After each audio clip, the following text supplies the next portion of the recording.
Fantastic. There you go.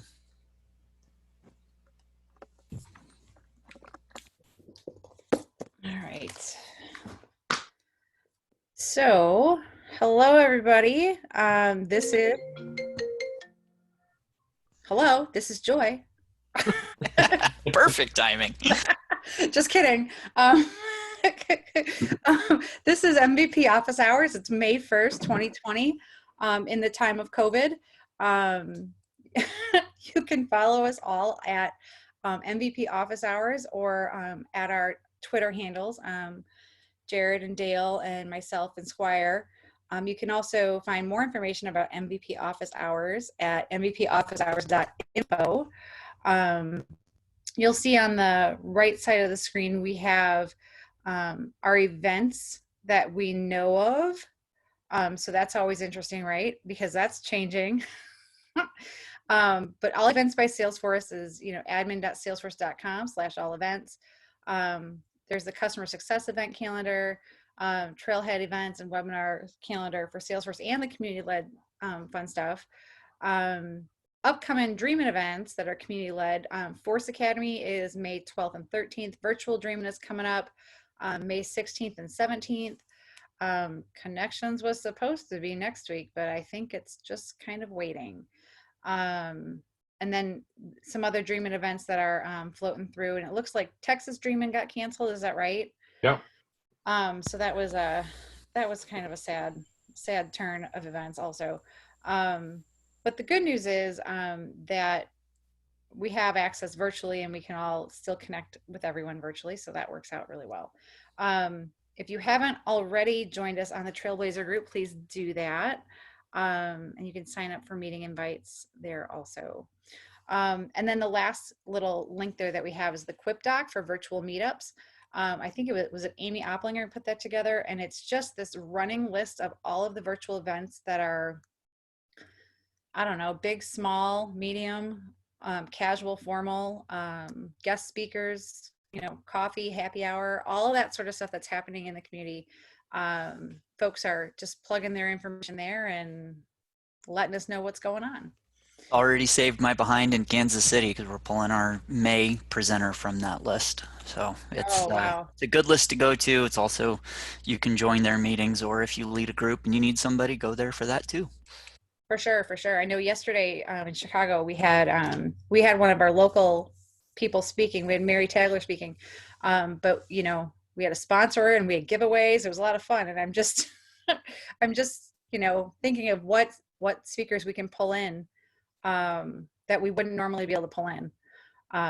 So try to take advantage of what we have going on.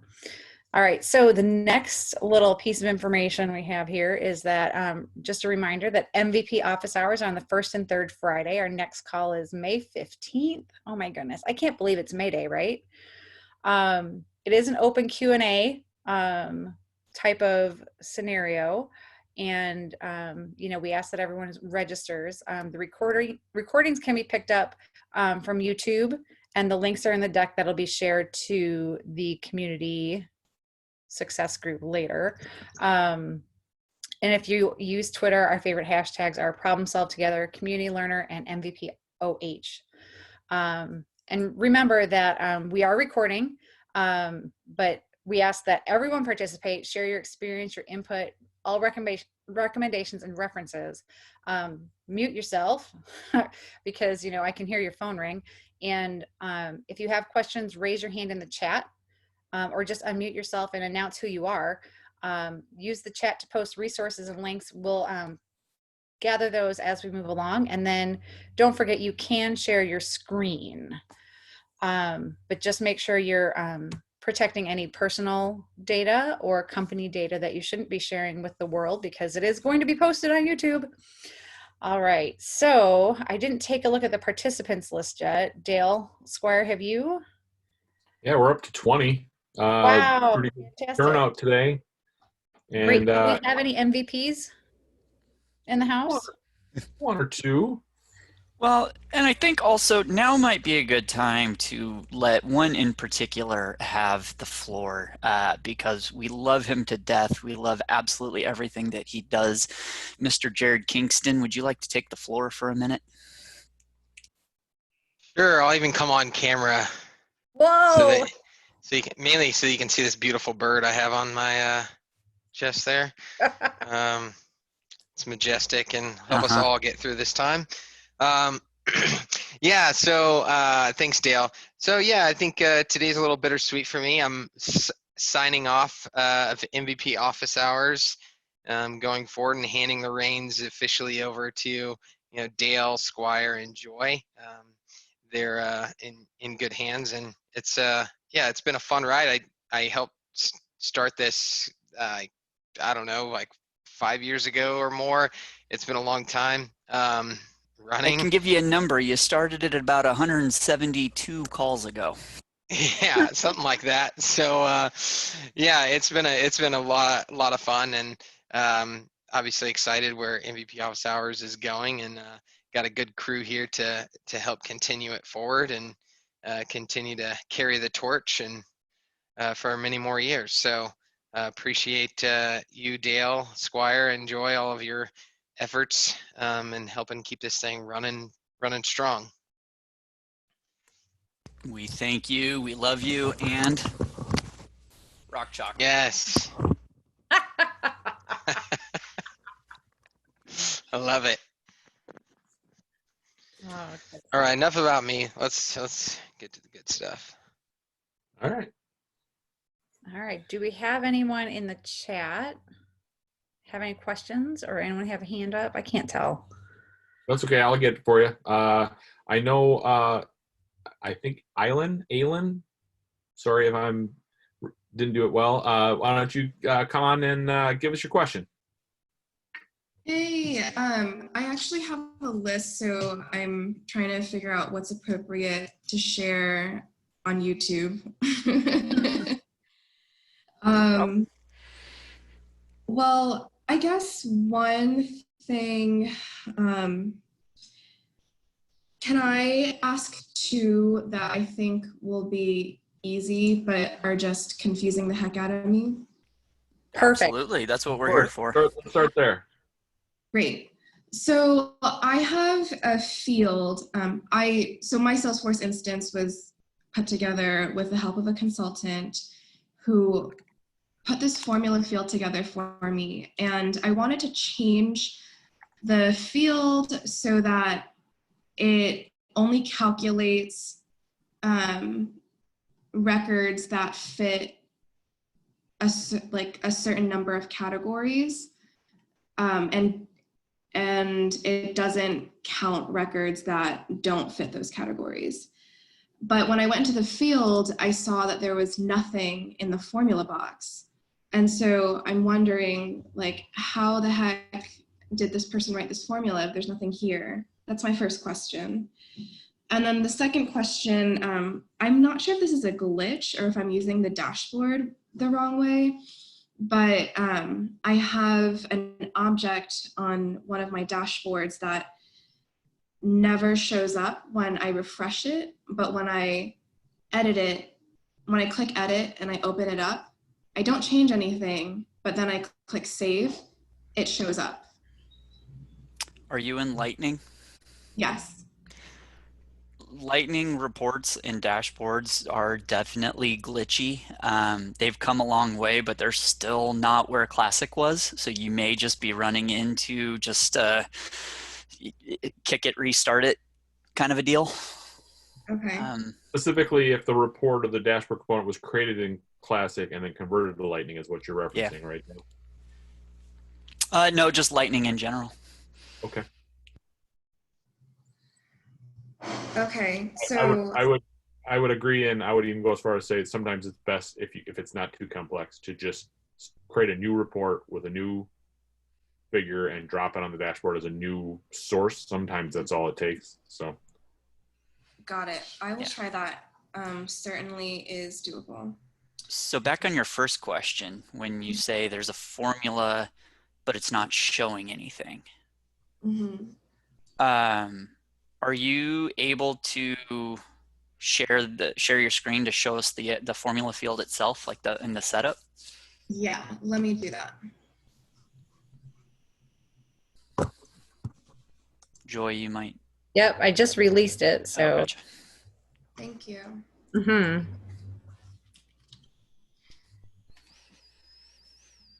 Okay, so this field, number of coaching assignments, tells me how many coaches have created a coaching relationship record with someone, a client. And I only want this field to count these coaching relationships if they have a status of active or on hold, but not count statuses such as closed or staff turnover, for example.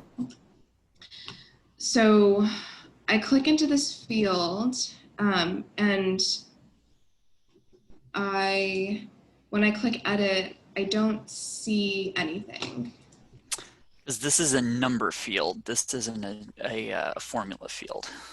Okay. Suspect a trigger. Workflow, process, something's Yeah. in the math for you. And you click where used if you hit cancel and see if you can see where it's being used. Are you using NPSP? Yes, NPSP. I wonder if it's a customizable rollup. Yeah, I was thinking roll up. I would say since you're, Go ahead. I would say just because since you're right here, let's try the where is this used just to see what that vets out so that we don't have to click back and forth between screens. Wonderful.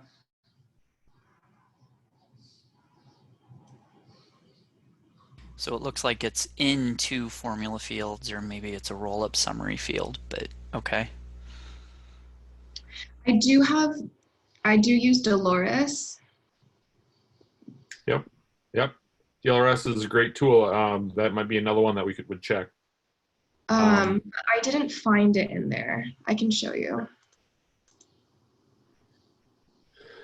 And I'm sorry, who mentioned the customizable rollup? I know I see Jen posted it. Was that Gina? Were you referencing that too? No, it was Jen. It was Jen, because maybe we walk through that as well once we check DLRS. Yes, I can help you find it if you need me to. Just holler my name. Thank you. So it doesn't look like it matches any of these options. Well, those are just labels. So I would go as far as say what you should do is create a report or a list view of all of the summary records so you can see what fields are being referenced. Because something like, I'll make something up and say that resident coaching referrals is just the label that could be doing something completely out there. I'm sure it's not, but I would create a list view and just check all of your field references. But I'm going to assume because they are pretty canned that they're probably okay. So Jen, do you mind driving to the other one? Are you familiar with what they were referencing? Yeah, do you know how to get to the app picker and type in NPSP settings? No, show me how to do that. Yep, go to your app picker, which is the waffle button in the top left. And type in NPSP settings. Okay.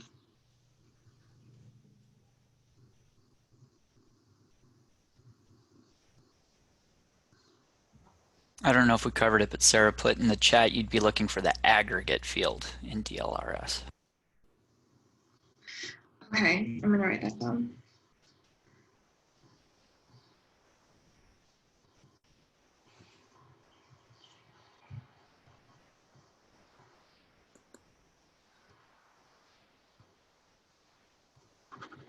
Gotta turn the crank a little bit faster. Hit the turbo button. No. Remember when computers had turbo buttons? And now, the problem everybody who uses NPSP has is finding the actual thing. Okay, unfold donations on the left. All the way at the bottom of that list is customizable rollups. Okay.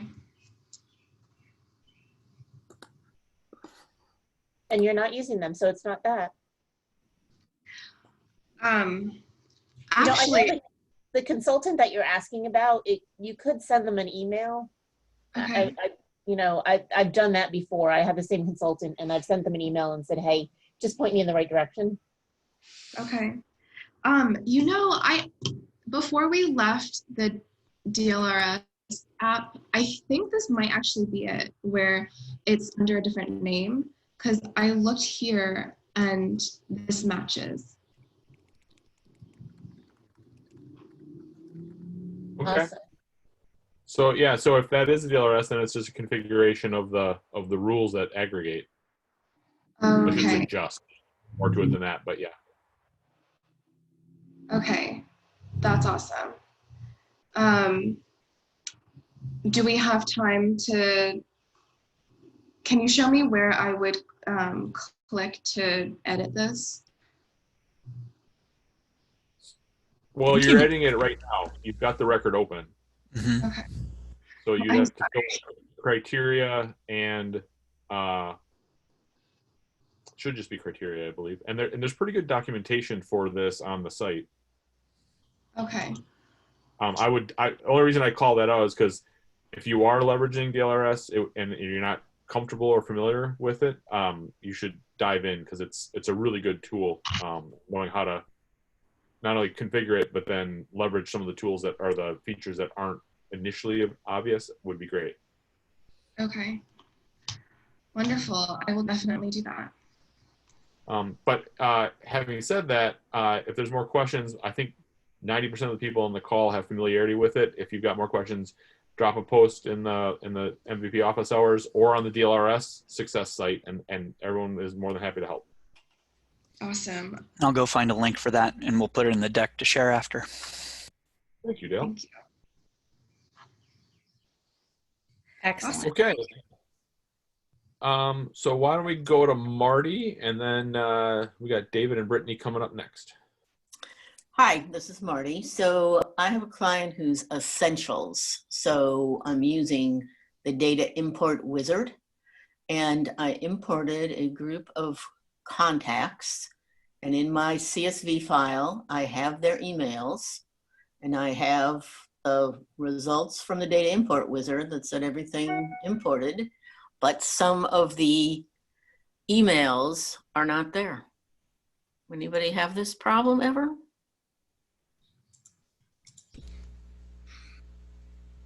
Silence. Yeah.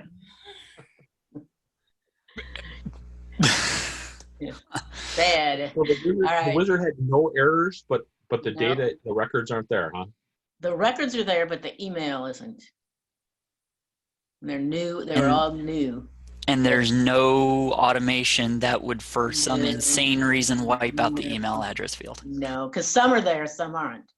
Even Do you better. have multiple email fields? Could it have No, been? no. All there are no Do- customizations. Duplicate rules? No. Any chance the emails aren't really emails? No, Special no, characters or no. a trailing space? No. Did you Yeah. stand on your head when you did it? Yeah. I want Did you swear at it? I find swearing at it gets it to work. Oh, I've done that plenty already. This morning I felt like such a fool. It's like I didn't check them all, so it's like, all right, I'm gonna. The ones that are missing, can you go back to the CSV and actually verify that there Oh is yeah, no absolutely. spaces Yep. either before or after? Yep. Because No, that can yeah. cause an issue. Yeah. I'll double check that again, but they're all there. That's a good question. I will check. Or special characters that somebody Yeah, 'cause left in there that. It's a CSV, Right. so the special It's characters right. probably won't be there. Yeah, and in other imports I've done additional ones. I did have a couple of invalid emails, but not on this particular import. I mean, I went back. It was 2 weeks ago. I went back and looked at my message I got. So, but I will check the space issue. Okay, thank you, everybody. All right, let's see. We had David, is that right? Yeah, David. Yes. Yep. So I'm going to post a link to a GIST in chat. It is a understanding how to do triggers, but not understanding how to do triggers and the weird way of doing them in PSP. This is basically a after delete trigger that I had written that worked fine logically, and then had to convert it to support the DML wrapper in TDM. And I am stuck in how to go through a loop. It's probably just a simple syntax that I'm even titled this IR dumb.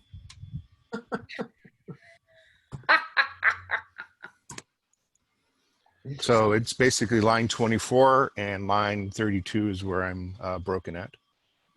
Do you want to share your screen, because you clearly have it up right in front of you? Oh, I did that, but I also put a guest. I can do that as well. Give me 1 second. I'll share my screen.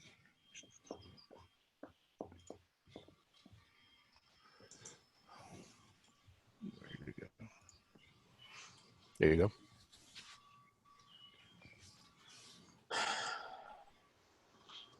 And I'll make it bigger for us blind people. And so, sorry, I'm looking at it again. So the error you're getting is it just It's a doesn't syntax. run? It's a syntax error, because basically here on line 24, what I had done before outside of NPSP is that. And somehow, some way, I can't do that in NPSP, because NPSP has to have their handler and then it calls this class. Right. So and what's the syntax error? I mean, are you getting an actual error, or does it just say syntax and you throw up your hand? well, it's saying so in the dev console, it's saying it's not expecting this object. It's expecting S object. But then what happens is, again, I do not know NPSP well enough to sit there and say I can write triggers in it. And so I'm assuming that this is from their standard code, that it is grabbing the new records and the old records and putting them in an array called new list and old list. Okay.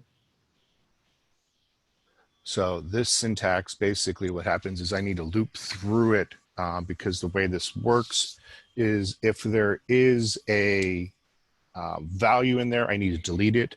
If there's not a value, I can just skip. So I have to build an array of one record, which is kind of funny. And So iterate through it. The first thing I'm wondering is you're referencing for each lead in trigger.old. But Yeah, that works. Define it as a lead. Where are you setting that S object as a lead type? Well, yeah, this is in PSP. This is where it gets weird. So Right. in PSP basically does it here. And I know this syntax is wrong. Yeah. Okay. So that should be anything other than that. And that's where I'm stuck at. Yeah. So has anybody written any TM triggers?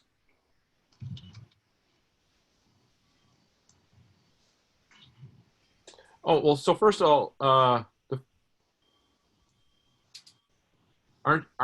haven't you already defined trigger.old as old list? Shouldn't you be calling that array to begin with? Yeah, You have I know to it should say be. that- I know it should be old list. Okay. Yeah, that part I know. But it's like, what do I put before that, and what's the syntactual structure that should be in that for loop? Yeah.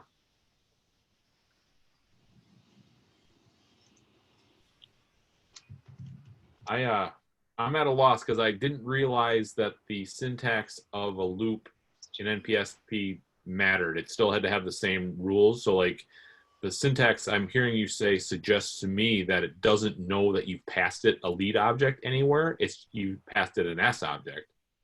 Right. So by calling it lead, there's a disconnect there. But it's out of scope. Right. But can't you just reference the list of S objects for each S object L in old list and then do your work? I'm guessing because I'm not sure if the syntax references you're making are that actually that may work. I will give that a shot. Yeah, Right, it's completely it's like a little bit different. Right. I mean that part I understand, especially the handoff, like the wrapper handoff. But once you get inside the Apex class, the rules don't change that I'm aware of. You still have to follow your normal guidelines of object typing, etc. Okay. Can you also create a list? You can't create a list of leads equal to old list. You have to start as S object. I don't know. I mean, from reading what I can in the documentation is relatively weak. Okay. I would start there. First thing I would do is just see if you can create a list of leads called old list rather than list of S-object old list, and see if the syntax changes, and then try it the other way around. But I'm only guessing. I apologize. I'm not being very helpful. No, it's okay. I realize this is a pain in the butt. More do I realize this is a pain in the butt. So, okay, I appreciate this. And we'll go to the next person. I'll give that a shot. I've been talking over everybody for a sec. Is there any other developers in the room that want to pipe up and offer any other ideas? Yeah, hey guys, this is Kiran. That's the closest I can think of is what you already suggested. Looping through the subject to go over the list. Okay. All right. Keep us informed. Feel free to post. Will do. Thank you very much. You bet. Do we have any other questions out there? We do. Next up is Brittany is asking about address standardization. Brittany, do you want to summarize and ask more and give us more details? Right. Yeah. So I'm consulting for the Epilepsy Foundation of Minnesota, and they just have a hodgepodge of addresses and contacts in the system, and they want the addresses standardized for mailing. So they have a couple of integrations. They have Form Assembly and QGIve. So there's some standardization that can be done on those programs, but I think they want something kind of like after the fact. Is it in the realm of possible to integrate with like Google? Because I know Google Maps has a pretty robust thing that a lot of people integrate with to standardize Wests and Ws and streets and STs and or postal service. Is that what you're looking for, or So more? I think it's something to standardize all the addresses that we have in the system already, like before anyone would, or sorry, the contact has already been created. So aside from, the Google application, like on creation, like we're looking for something after now. You want to retroactively update the addresses, validate them? Yeah.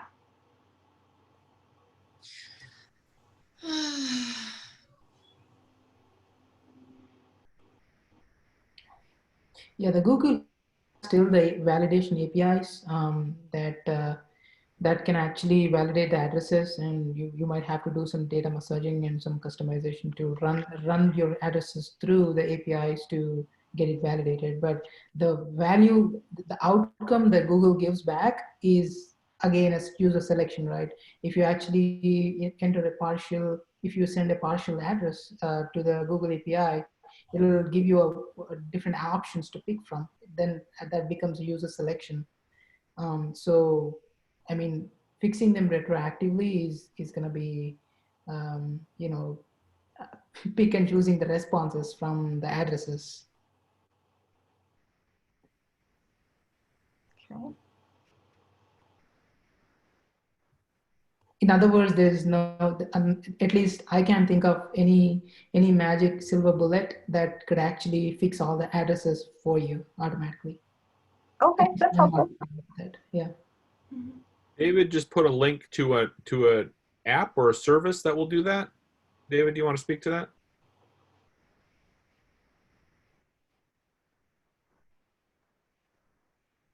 There you go. Now, I was looking around because it talks about the different type of services that she can do validations with afterwards. And if I remember right, I thought Data.com, when Salesforce had it, did this as well as a service.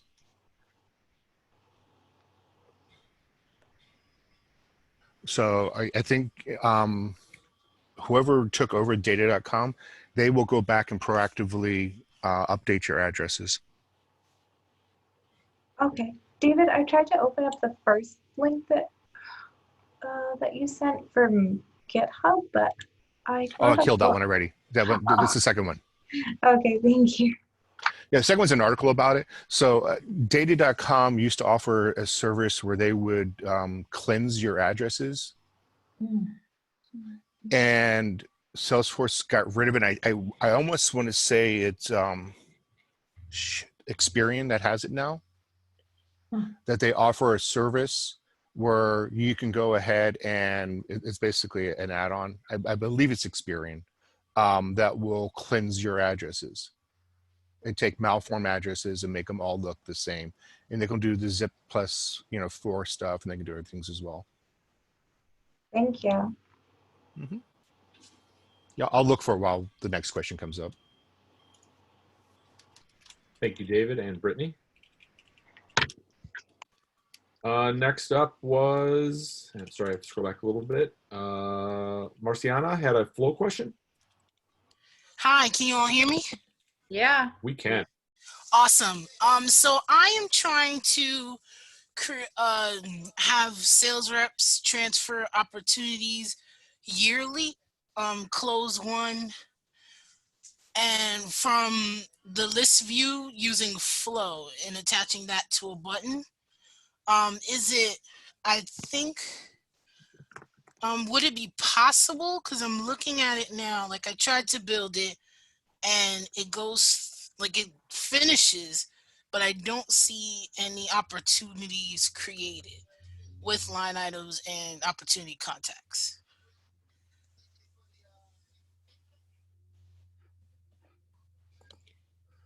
Is that too complex, or should I just go to Apex? Like, what's the It's not too complex. It's the evolution of flows and buttons and lightning and, oh, by the way, opportunities and CPQ deciding to be their own little special thing.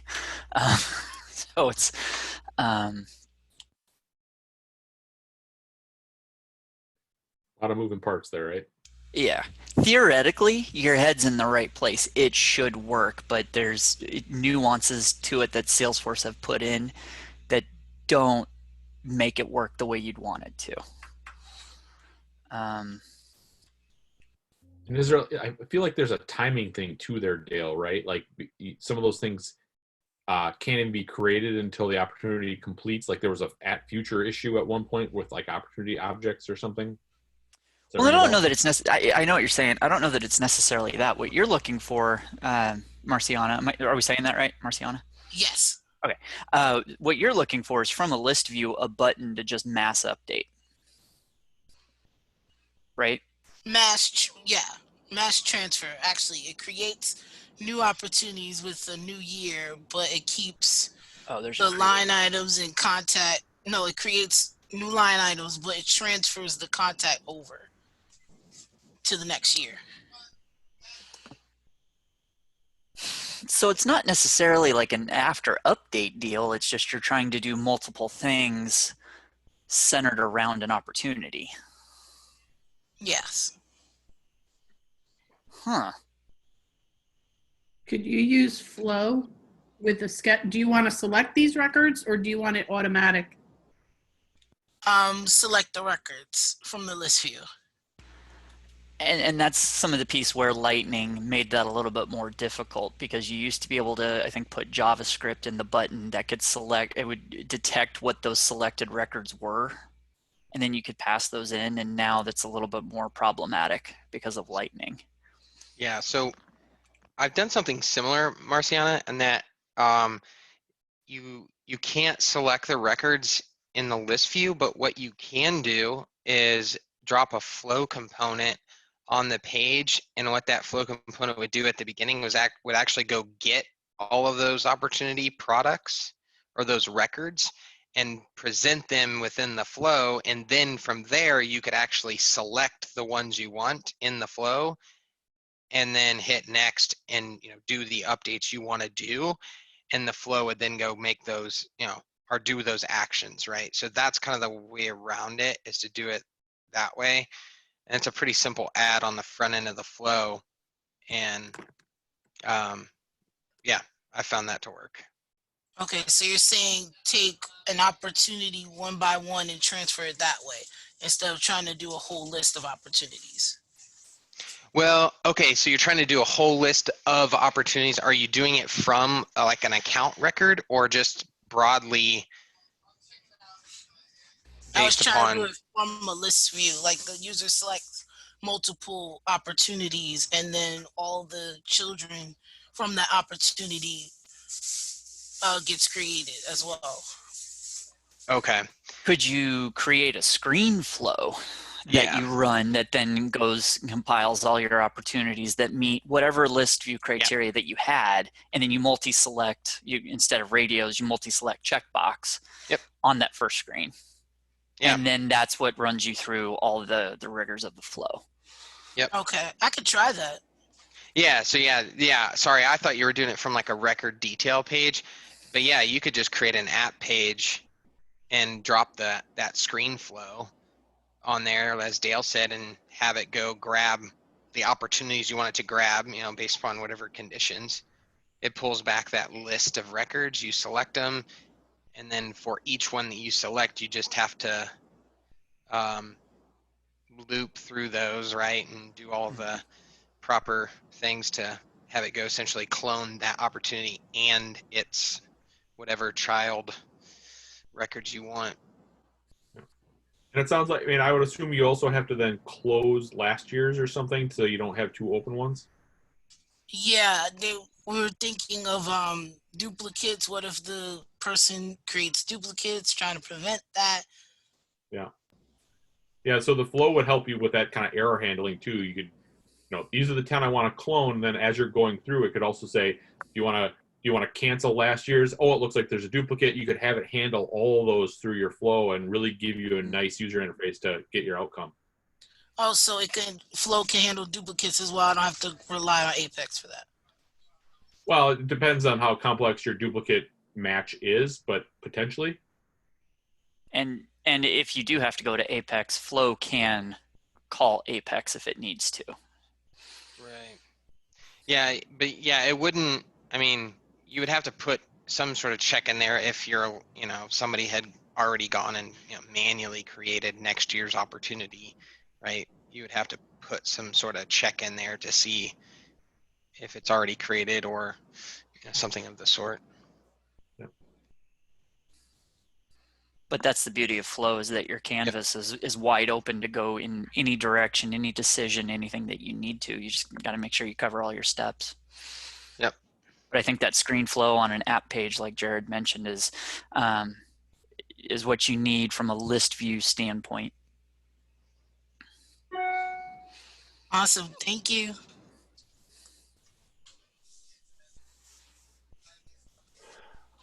The other thing to consider before we close that is how many opportunities at a time are you potentially running this on?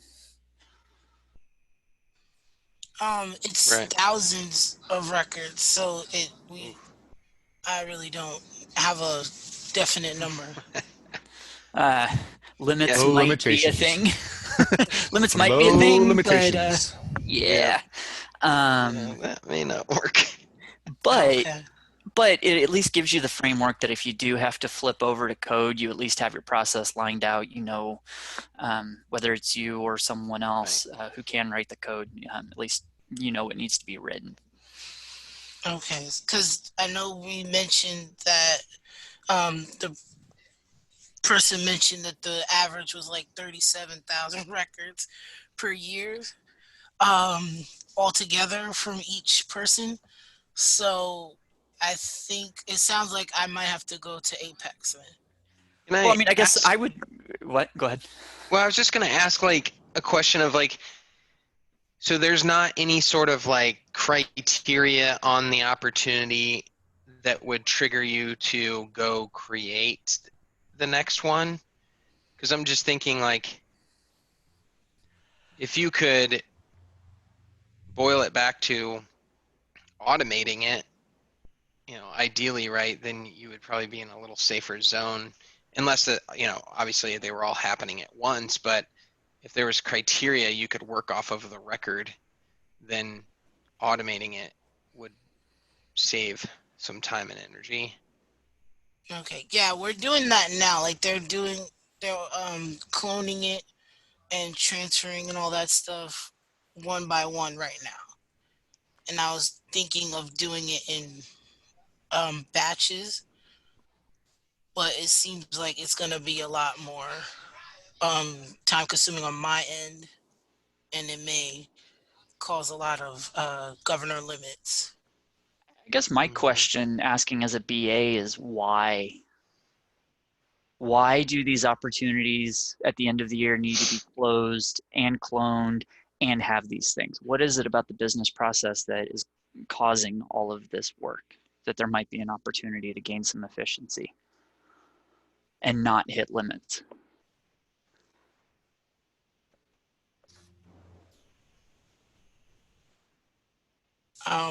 That is actually a good question to ask the business itself.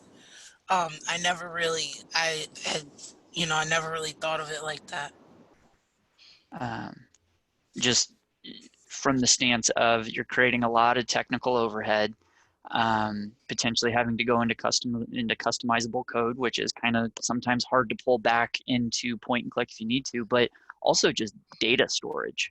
If you're taking 37 opportunities plus their child records, like all of these other things, that's creating some massive bloat on your data storage that data is not cheap from Salesforce. So those if you have the opportunity to do so, that would be a good question to take back and ask, why is this our process, and is there potentially a better path? Okay. Maybe dashboard related. Because they want some.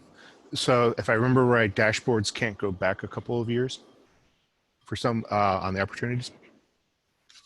I had a client once that tried to show me something, and he had opportunities that were had really slow sales cycle, and they would not show up in his dashboard. And I had to look at it again. And I was like, when was this opportunity done? It's like 2.5 years ago, but it's still active. Sure, that wasn't a filtering issue on the reports. I've never heard of that on first class objects. I'll look it up again and post it. Yeah, that's it freaked me out. I was like, wait, what?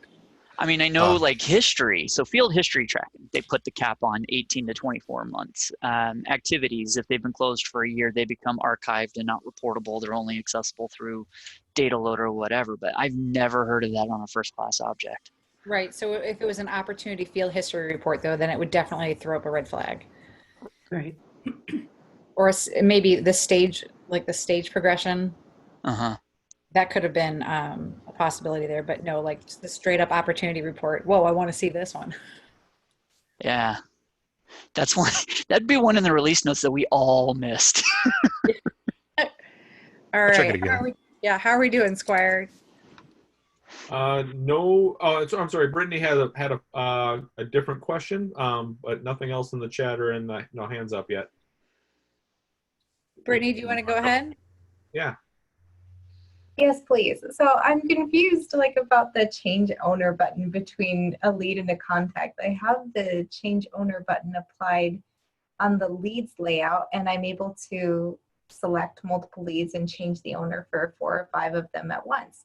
And I'm confused why this doesn't work for contacts. Do you have a record type on contacts? No. What's the sharing relationship of contact to firm? Is it controlled by parent or is it individually owned? Controlled by parent. Yeah, so that's your challenge. So you actually aren't changing the owner. It's the visibility is controlled by the parent, and so by changing the owner, it actually it's trying to recalculate sharing, but it doesn't apply. So you're getting it blocks you basically from doing that. Oh, really? So is there any way to make that button work for multiple contacts, or no? Well, I would ask what does changing the owner do for you? Because it doesn't actually control security if you're controlled by parent. That security is governed at the account level, not the contact level in this scenario. Yeah. Right, I gotcha. So we could have mass accounts, whereas maybe a rep needs to cherry pick a few contacts out of that account and manage those people. Versus then we may have an account manager that is specified as the Samsung account owner, for example, versus okay, maybe rep X is in charge of this division of Samsung, with these 5 or 6 people, and it would just be really convenient for the lead router to be able to change these contact owners all at once. And when you change the owner, is it so that they can use the my contacts type reporting, or is it just to identify that this is Bill's contact? Just to identify that it's Bill's contact. Okay, interesting. What's the org-wide default on the account object? Is it public? Is it private? It's public read write. So there's already full access to everything to everyone, which means if you were to change your sharing, or if you were to change the org-wide default on contact to public read write, it'd be a net zero change, and it would get you that button back because contact ownership would be ruled at the contact level, not the account level as it is right now. If it were private at the account level, that'd be a reason to potentially not move that OWD down to contact. But if it's public read write, it's wild, wild west. Thank you, that's helpful.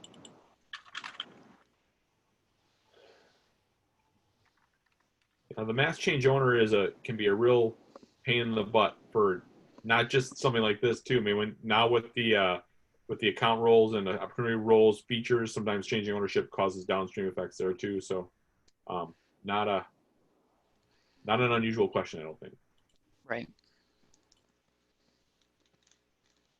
All right. Do we have anything else? We've had some doozies today. Y'all are keeping us on our toes for sure. I just wanted to call out when we were talking earlier about the address cleanup. Chris posted a couple links as well in the chat that might be interesting. The Validity, formerly CRM Fusion, is a good tool for that. A little pricey, but good tool.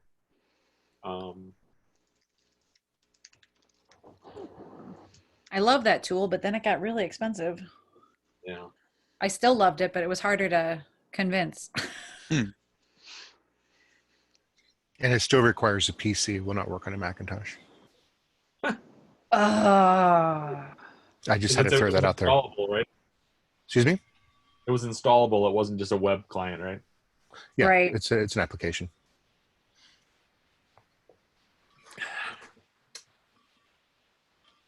No other questions? This is amazing. Brain burn. I got a question for people. Oh no. So given the unfortunate news of Dreamforce not being a thing this year, who thinks they know who the band would have been? Oh, that's a really good question.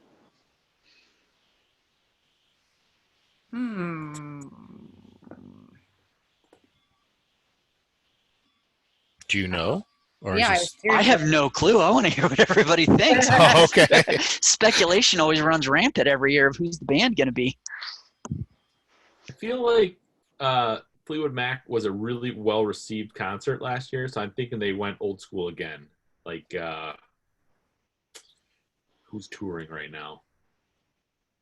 Is Aerosmith still in their residency? Or, well, nobody's in their residency in Vegas, but is Aerosmith still in Vegas? Or are they back open on the market? Good question. I would have gone with them given Fleetwood Mac last year. Interesting. Interesting. Or Adele, if she's singing. Oh, yeah. Well, the good news is they could have a couple of people for us with the virtual event. Mm-hmm. Good point. Journey. Oh, Journey would have been, yeah, because they're San Francisco based. Exactly, local. Janelle Monáe, yeah. Oh, Pink would have been fun. I don't know. Janet Jackson. We saw her once. Yeah. What, 2 years ago? 3 years ago? Yeah, she is not new to the Salesforce ecosystem. No, Okay. I forget. We spotted her exiting as we were walking back from the concert at City Hall, right? And she was in Lionel Richie. Yeah, he's been on the feeds with Salesforce. So, did you? Well, I tell you what, we went to a concert 2 years in a row now that one of the vendors put on with a band called Hairball. They're out of Minneapolis, and they do an entire 80s hair band cover and there's 2 lead singers that keep rotating back and forth backstage and getting costume of the lead singer, and the band itself crushes every one of the songs, and at both times the whole place knew the words to every one of them. I was like, this is the best concert I've ever been to, and it wasn't even a real band. It was a great big sing-along. That's hysterical. Yeah. I think we should petition for Mark Benioff and Parker Harris to just do duet karaoke. Yes, yes.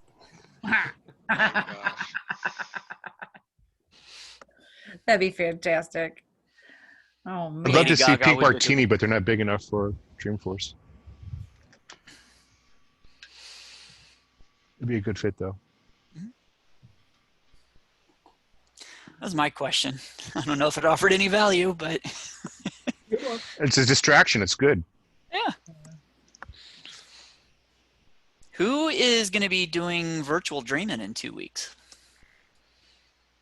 That's a Saturday, Sunday event, isn't it? It is. Gina, I see you waving. I'll be there. Fantastic. Anyone else? Jared, you know the numbers. What are they up to on registration?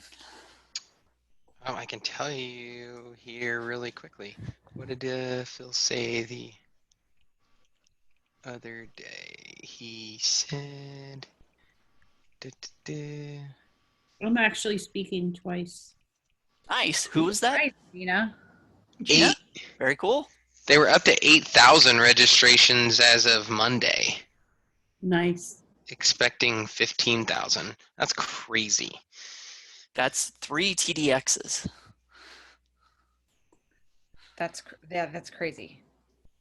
I was looking to see if I had the link. We had the link on the thing, but you all can search virtual dreaming. Just virtualdreaming.com.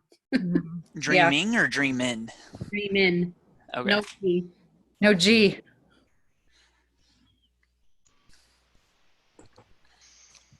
So Sarah, I'm with you on that. The weekends can be tricky because, well, the weekends.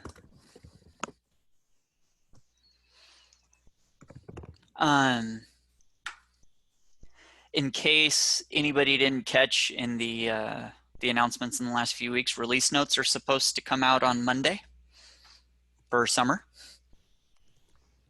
So looking forward to seeing what's in there. Too, right? Do what? And preview just opened yesterday? Preview window? Sounds about right. Yeah. Is that the 5th? No, that's the 4th. 4th. May the 4th be with you. Oh my goodness. And Cinco de Mayo on Taco Tuesday. Oh, That is like a dream come true. Something good finally happened in 2020. Awarded by the coronavirus, right? Stars have aligned. Here we are.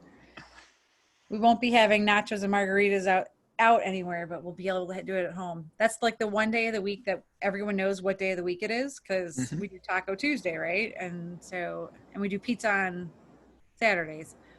So it's helps keep everyone like knowing what day it is, but the rest of the week it's like, what day is it? It's good luck. It's good stuff. Before we run out of time, Marty has one more question for the group. Oh boy. You're gonna stump us before we go home. Not nearly as fun as what we've been talking about, but I just put some syntax in validation in chat. And what I'm trying to say is if the holiday period is the end of the month or the end of the quarter, the date and the time are required. So I made this work for date and separately time, but I wanted to put it together. So I'm not seeing anything in the chat. Yeah, you want to share your screen or? Yes, I could share my screen because I have it in a document here. Okay, share my screen, and I'm going to share this screen, share. Okay, so this top one works. If it's the end of the month or the end of the quarter, the end date is required. But then I wanted both the end date and the time to be required. And I tried this. This is the bane of my existence. And it let me do both date and time blank.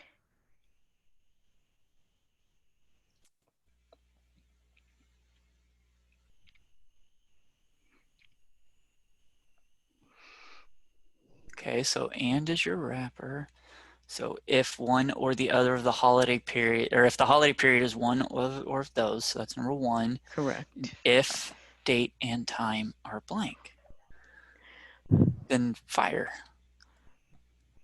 Does time actually store as a blank, or does it store as zeros?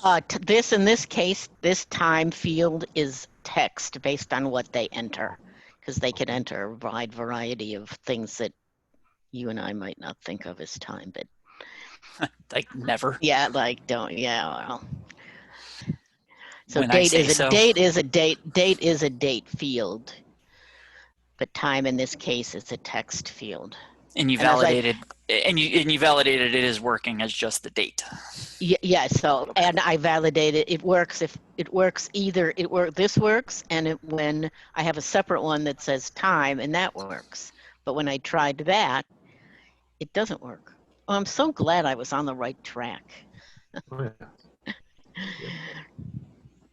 Your commas all look like they're in the right places, so they're separating their clauses. Syntax validated is correct too. So, all right, thank you, everybody. Hey, field level security? No, that shouldn't matter. Yeah, because it's this does work when it's time. I mean, right now I have two rules: this one and a time one. I just broke it out because I was tired of this, tired of everything right now. Marty, just really quick question. Sure. The ask in the second one is to say if the period is true, right? Yep. Then if either field is blank, it stops them? Correct. They should there should be something in both of them. True. What if we change that middle and to an or? Because that's still right. True, right? They don't both have to be blank. Yep. You're basically saying, like, I don't know if that's going to help, but I mean, you really you don't care if it's an and. You're basically saying if either of these are blank, throw me a positive. I'll try that. Yep. Perfect. Thank you very much. And when in doubt, because I'm going to keep harping on this with validation rules. Yep. Try a formula checkbox field to flip the tone, and then see if you can do a validation rule on word true. Good idea. I keep forgetting that. That's a good suggestion again. Thank you very much. Mm-hmm. All right. Thank you, everybody. Thanks, Marty. Thanks. Mm-hmm. Nothing else in the chat or in the chat. No hands up. So we are at time and done early for first time in 2 weeks. I love it. That's okay that we run long though, because we're doing good. But yeah, you know what? We didn't hit this slide, so real quick, we also have the Portuguese MVP office hours and EMEA on the last Thursday of the month. And I can't believe we skipped over that, but I guess we were all just, we were talking to Jared. Yeah. And so Jared's gonna visit us once in a while, but we'll miss you, Jared. All right, if everyone's got all their answers to their questions. Oh wait, there's a chat. The blinky chat. Oh, thanks everyone. Aw. All right, so we'll talk to you all soon. Happy May Day. And be safe and be well, and we'll see you when we see you. In 2 weeks, right? Yep, 2 weeks. Thank you, everyone. Thanks, Bye.